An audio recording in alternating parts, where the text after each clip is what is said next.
Siema, dzisiaj mam dla was taktykę na Harbingery i wychodzą one w bieżącej lidze całkiem spoko. Zapraszam do obejrzenia mojej strategii. 70% oglądających nie subskrybuje jeszcze mojego kanału, więc jeśli podobają ci się moje materiały, to zostaw subka. Dzięki. Harbingery są na pewno jedną z całkiem solidnych opcji w 3.25.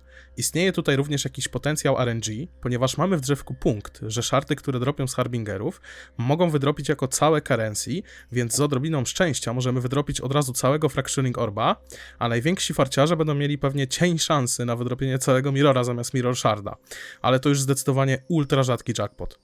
Plusem na pewno jest to, że w tej lidze nie ma dziwnych taktyk na farmienie masy Fractured itemów jak w Necropolis, więc Fracturing Orb jest w dobrej cenie i jak już to prędzej zdrożeje niż stanieje. Dobrze, jeśli chodzi o Atlas, wygląda on w sposób następujący. Już wam objaśniam co, jak i dlaczego. Ogólnie to wziąłem oczywiście wszystkie Harbingery, no bo do tego dotyczy nasza strategia. Singular Focus, żeby sustainować mapki. Modifiery, zawsze wiadomo, większe modifiery to więcej Quantity Rarity, chcemy jak najwięcej loota tutaj wyciągać. Wziąłem do tego też wszystkie skaraby, jak zobaczycie na końcu będą one też sporą częścią naszego loota. Jeśli chodzi o wyłączanie różnych lig, czy też zwiększanie sobie szans na jakieś konkretne skaraby, możecie to robić, możecie sobie cofnąć trochę zwykłych małych punktów od skarabów i na przykład wyłączyć jakieś ligi, dać tutaj szansę w te skaraby, to zostawiam wam dowolnie. Ja zazwyczaj tego nie robię, zostawiam tą szansę na dropa tych skarabów RNG zasowi i po prostu to co mi leci to leci. Ale wy możecie sobie to też zrobić po swojemu. Poszedłem też w czerwone altary. W czerwone dlatego, ponieważ dropią one bardzo dużo różnej szczytowej currency, tam też fajne te mody się mogą trafić. Później wam powiem, jakie altary klikać, ale generalnie czerwone altary są całkiem spoko źródłem takich ciągłych, mniejszych zastrzyków gotówki. Niebieskie są bardziej pod takie już taktyki, gdzie chcemy coś duplikować, już takie, no, na większy zarobek po prostu. Czerwone do shitowych rzeczy jest zarąbiste, bo to fajnie nam podkręca zarobek, a też można tutaj fajne rzeczy wyciągnąć z tych czerwonych altarów. No i to by było chyba tyle, jeśli chodzi o drzewko. Oczywiście link do drzewka wam zostawię w opisie, będziecie mogli sobie to skopiować. Przejdźmy teraz może do skarabów. Dobrze, jeśli chodzi o skaraby, to będziemy używać 3 skarabów na 3 dodatkowe Harbingery, czyli łącznie 9 dodatkowych Harbingerów z samych skarabów. Kolejny skarab to jest skarab, który daje nam 50% szans na to, że Harbinger zamieni się w Powerful Harbinger Bossa, czyli w takiego większego Harbingera, który jest troszkę mocniejszy, ale rzuca dużo więcej tych Currency Shardów.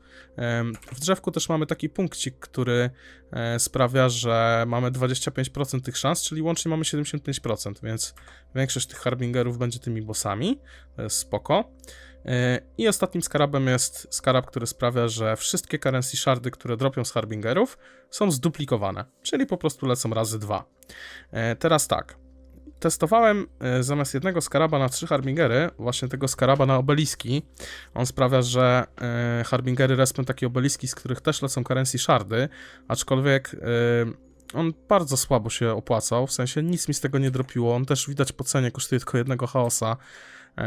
Wydaje mi się, że on po prostu jest słaby i że to nie ma sensu, dlatego lepiej chyba te 3 Harbingery dołożyć. Możecie potestować te obeliski, może w waszym przypadku to jakoś zadziała, czy może jakoś dłużej to potestujecie. Według mnie to jest nieopłacalne. Latałem z tym jakiś czas i naprawdę było słabo. Dobrze, jeśli chodzi o odpalanie mapy, to musimy najpierw ją sobie skrafcić, więc wrzucamy sobie chisele, alchemiujemy tą mapkę. Fajnie, żeby właśnie miała tak z 80-90 quantity. Jak już mamy mapkę zrobioną, to możemy ją odpalać. Ja w taki sposób to robiłem. Jeśli chodzi o craft na map device, to wybieramy Harbinger. Z tym, że właśnie ja robiłem takie mapki, ale jeśli macie już lepszy build i szybki clear speed i tak dalej, to możecie dorzucać jeszcze Delirium Orba. Delirium Orb doda nam Delirium na całej mapie, więc tych mobków będzie dużo więcej, no i też więcej szans na jakieś currency i tak dalej, na jakieś dropy ogólnie. Więc jeśli jest jeszcze w miarę początek ligi, wiadomo, nie każdy ma jeszcze dobry build, to na razie latacie sobie tak, a jak już czujecie się bardzo mocni, to dorzucamy jeszcze Delirium Orba, żeby ilość tych mobów zwiększyć, to też zwiększy zarobek troszkę na godzinę.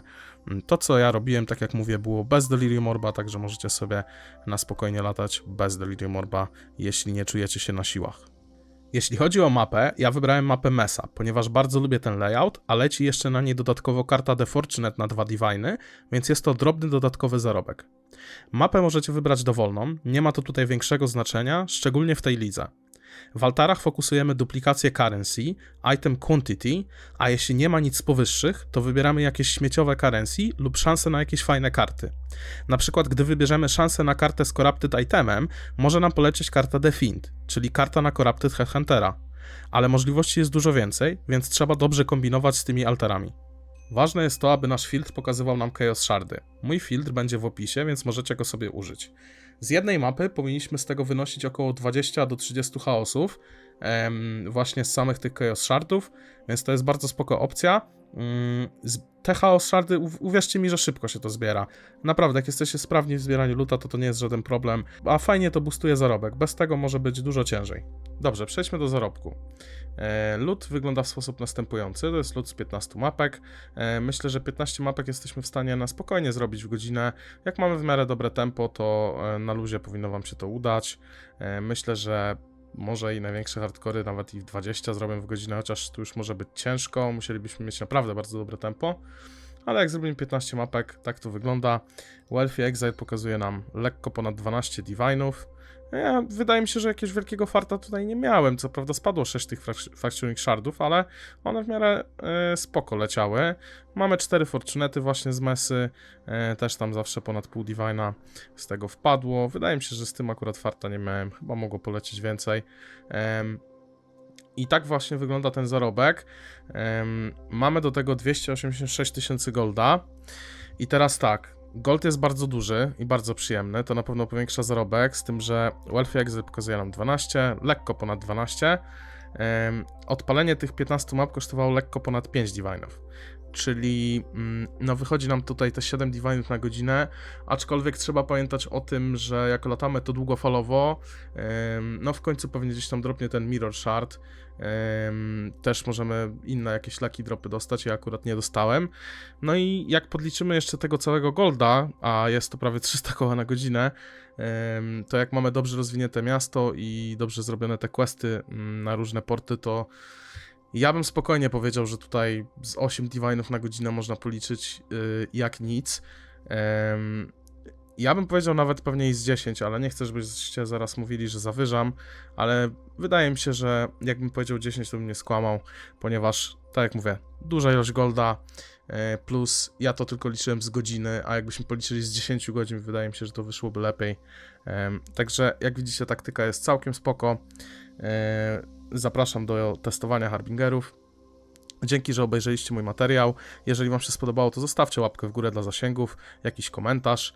Jeśli jeszcze nie subskrybujecie mojego kanału, to też możecie zostawić subka. I słyszymy się w następnym materiale. Trzymajcie się. Siema.